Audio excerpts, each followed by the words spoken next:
They planned, first, to prepare the United States for foreign war under the guise of American defense. Second, to involve us in the war, step by step, without our realization. Third, to create a series of incidents which would force us into the actual conflict. These plans were, of course, to be covered and assisted by the full power of their propaganda. Our theaters soon became filled with plays portraying the glory of war. Newsreels lost all semblance of objectivity. Newspapers and magazines began to lose advertising if they carried anti-war articles. A smear campaign was instituted against individuals who opposed intervention.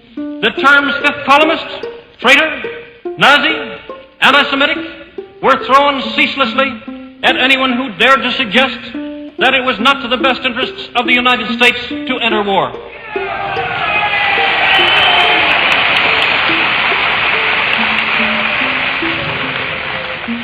Men lost their jobs if they were frankly anti-war. Many others dared no longer speak. Before long, lecture halls that were open to advocates of war were closed to speakers who opposed it. A fear campaign was inaugurated.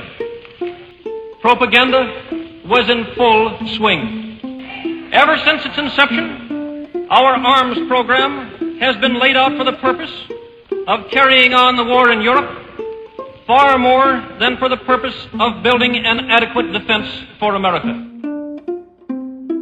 You never want a serious crisis to go to waste. And what I mean by that, it's an opportunity to do things that you think you could not do before. If this were a dictatorship, it'd be a heck of a lot easier.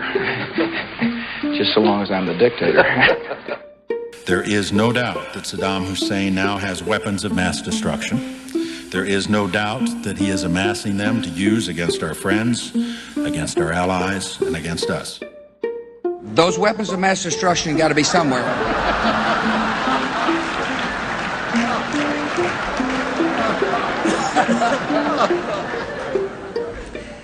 Nope, no weapons over there.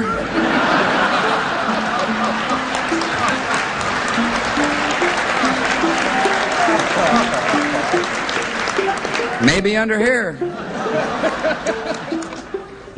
What is at stake is more than one small country.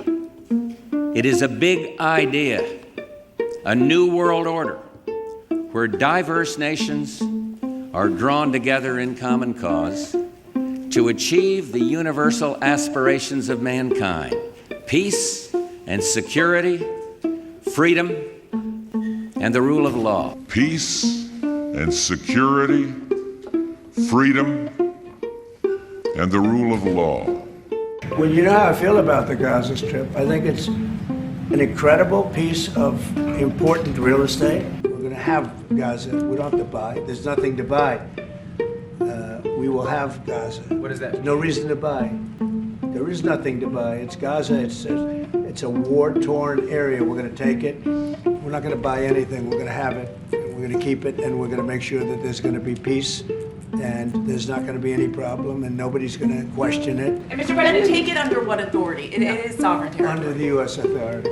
In the councils of government, we must guard against the acquisition of unwarranted influence, whether sought or unsought, by the military-industrial complex. The potential for the disastrous rise of misplaced power exists and will persist. We must never let the weight of this combination endanger our liberties or democratic processes. We should take nothing for granted. Only an alert and knowledgeable citizenry can compel the proper meshing of the huge industrial and military machinery of defense with our peaceful methods and goals. The very word secrecy is repugnant in a free and open society. And we are, as a people, inherently and historically opposed to secret societies, to secret oaths, and to secret proceedings. We decided long ago that the dangers of excessive and unwarranted concealment of pertinent facts far outweighed the dangers which are cited to justify it. Even today, There is little value in opposing the threat of a closed society by imitating its arbitrary restrictions. Even today, there is little value in ensuring the survival of our nation if our traditions do not survive with it.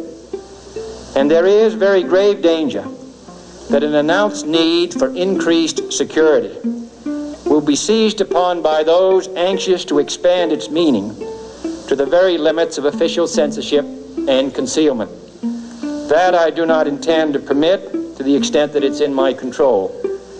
And no official of my administration, whether his rank is high or low, civilian or military, should interpret my words here tonight as an excuse to censor the news, to stifle dissent, to cover up our mistakes, or to withhold from the press and the public the facts they deserve to know.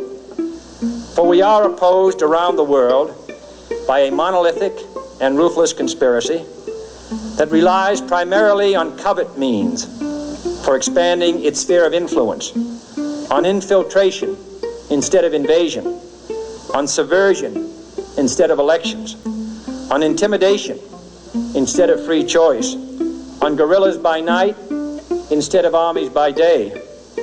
It is a system which has conscripted vast human and material resources into the building of a tightly knit, highly efficient machine that combines military, diplomatic, intelligence, economic, scientific, and political operations.